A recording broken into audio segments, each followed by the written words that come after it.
Hi friends, very very good morning.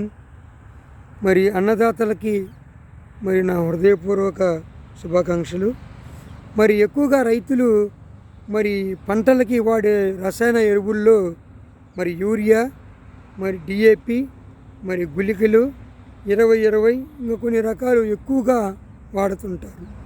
మరి ఇది కాకుండానే ఇంకొక రకమైన ఎరువు ఉన్నది, అదే జిప్సం. మరి రైతుల్లో అపోహ ఏంటంటే జిప్సం ఓన్లీ ఒక చౌడు భూముల్లోనే వాడుకోవటానికి ఉపయోగపడిద్ది అని ఒక అపోహ ఉన్నది.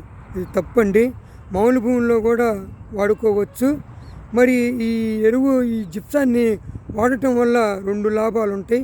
ఈ జిప్సంలో మరి కాల్షియం 21% ఉంటుంది, మరి గంధకం 11% ఉంటుంది. కాల్షియం అనేది భూమిని గుల్లబార్చి ఆ మొక్క యొక్క వేరుని భూమిలోకి చొచ్చుకొని పోవటానికి ఉపయోగపడిద్ది. ఎప్పుడైతే మొక్క యొక్క వేరులు భూమిలోకి చొచ్చుకొని పోవటం వల్ల ఆ యొక్క మొక్క యొక్క కాండం బలంగా తయారయ్యి కొమ్మలు ఎక్కువ రావటానికి, దిగుబడి ఎక్కువ రావటానికి ఈ కాల్షియం ఉపయోగపడుతుంది. అంతేకాకుండా గింజమైన పొట్టు మందంగా తయారవటానికి కూడా ఈ కాల్షియం ఉపయోగపడుతుంది.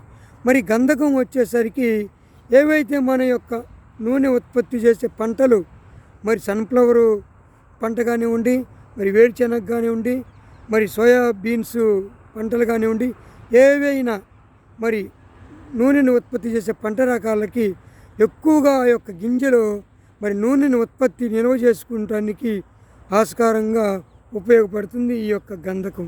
కాబట్టి ఈ జిప్సాన్ని కూడా సాధారణ భూముల్లో వాడుకోవచ్చు, ఎక్కువగా లాభాలు వస్తాయి. మరి ఈ వీడియోని ఒక రైతులకే అని ఎవరు స్వెల్లింగ్ చేసి టపటప తిప్పేమాకండి. రైతు గురించి అందరూ తెలుసుకోవాలి. ఎందుకంటే మన ఆకలి తీర్చేది రైతు. మరి మనం ప్రపంచమే ఒక రైతు మీద ఆధారపడింది కాబట్టి అతనికి ఉపయోగపడ్డవి కూడా మనం తెలుసుకోవాలి, ఆదరించాలి. మరి ఇలాంటి మంచి వీడియోలని మీకు ఇంకా కావాలి అనుకుంటే మరి నా వీడియోలని సబ్స్క్రైబ్ చేసుకోండి, లైక్ కొట్టండి, షేర్ చేయండి. మరి అన్నదాత సుఖీభవ. నమస్కారం.